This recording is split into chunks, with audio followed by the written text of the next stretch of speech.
क्या पंजाब के सरकारी स्कूल वाकई प्राइवेट किए जा रहे हैं? आखिर इस मामले पर उस्ताद इतने नाराज क्यों हैं? पंजाब में सरकारी स्कूलों के हवाले से हालिया फैसलों ने एक नई बहस छेड़ दी है। मुख्तलिफ शहरों में उस्ताद ने अपने तहफ़्फ़ुज़ात का इजहार किया है।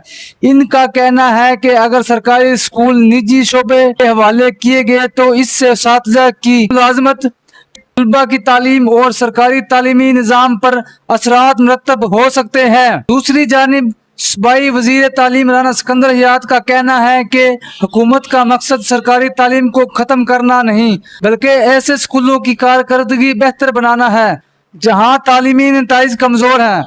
हुकूमत के मुताबिक बाद स्कूलों को पब्लिक प्राइवेट पार्टनरशिप के तहत चलाने का मकसद बेहतर इंतजाम, मयारी तालीम और ज्यादा सहूलियात फराहम करना है। इधर उस्ताद तंजीमों का मुतालबा है कि सरकारी स्कूल अवाम की अमानत हैं, इसलिए फैसलों से पहले तमाम मुतल्लिका फरीकों से मशावरत की जाए और सरकारी तालीम निज़ाम को मजीद मजबूत बनाया जाए। अब देखना यह है कि हुकूमत और उस्ताद के दरमियान ये मामला किस सिमत जाता है और आने वाले दिनों में क्या फैसला सामने आता है।